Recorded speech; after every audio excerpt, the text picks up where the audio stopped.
خواتین میں سے سوال ہے کہ جدا ہو جو دی سیاست سے تو رہ جاتی ہے چنگیزی، اگر سیاست کو دین سے الگ کر دیں گے، تنظیم اسلامی کی طرف اشارہ ہے، تو ہمیں بھی طاقت کیسے میسر آئے گی کہ ہم نفاذ کر سکیں اسلام کا؟ بہت ہی عمدہ سوال ہے اور بہت عملی سوال ہے. مجھے تو اس پر ایمان ہے، جدا ہو دین سیاست سے. میں سمجھتا ہوں کہ سیاست ہمارے دین میں دین سے جدا نہیں ہے بلکہ دین کے تابع ہے، اور جب تک کہ حکومت پر قبضہ نہیں ہوگا اسلام کو آپ نافذ نہیں کر سکتے. قبضہ کیسے ہو، یہ ہے سوال. کیا ان الیکشن کے ذریعے سے ہو سکتا ہے؟ اب یہاں آپ کی آبادی ون مین ون ووٹ، ایک بہت بڑا عالم دین شیخ الحدیث ہے، اس کا بھی ایک ہی ووٹ ہے، اور ایک جاہل ہے کچھ اور جیسا کا بھی ہے، وہ فاسق بھی ہے فاجر بھی، اس کا بھی ایک ووٹ ہے. اور پھر یہ کہ ہمارے ہاں 70% ووٹر جو ہیں وہ جاگیرداروں اور زمینداروں کے انگوٹھے تلے بیٹھے ہوئے ہیں. تو یہاں پر الیکشن کے ذریعے سے یہ کام نہیں ہو سکتا، اور الیکشن سے کبھی انقلاب آیا ہی نہیں ہے. اور سیاست اصل میں آپ سمجھ لیجئے، سیاست صرف انتخابات کا نام نہیں ہے. سیاست کی میں تقسیم کیا کرتا ہوں، میری کتاب ہے استحکام پاکستان، اس میں میں نے وہ پوری تفصیل درج کی ہے.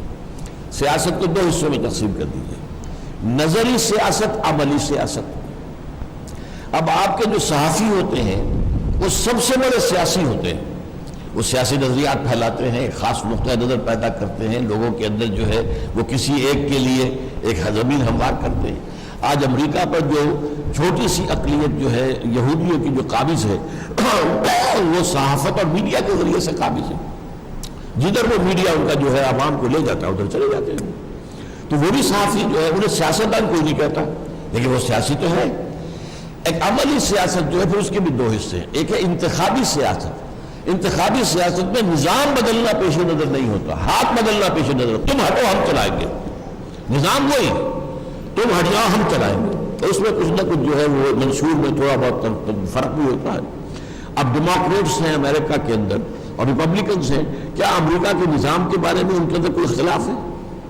نظام تو سب مانتے ہیں کہ تو وہ اب نظام میں اور آپ مانتے ہیں. اب آپ کہتے ہیں ہم بہتر چلائیں گے، آپ کہتے ہیں ہم بہتر چلائیں گے. اچھا بھائی ووٹ سے فیصلہ کر لو. لیکن نظام بدلنے کے لیے ہوتی ہے انقلابی سیاست.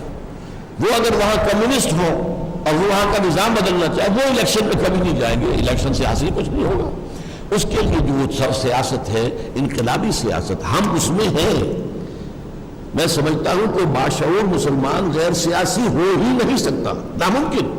اس لیے جب ہمارا دین نظام مکمل ہے تو سیاست اس کا حصہ ہے، سیاست اس کے تابع ہے.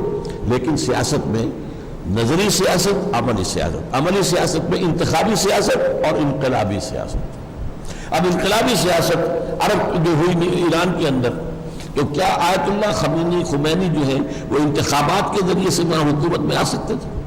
سوچیے.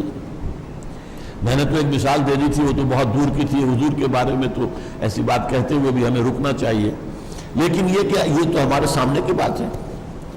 کیا الیکشن کے ذریعے آیت اللہ خمینی کی یہ حکومت قائم ہو سکتی تھی؟ یہ تو ہوئی ہے جانے دے کر، ہزاروں لوگوں نے جانے دی، تب قائم.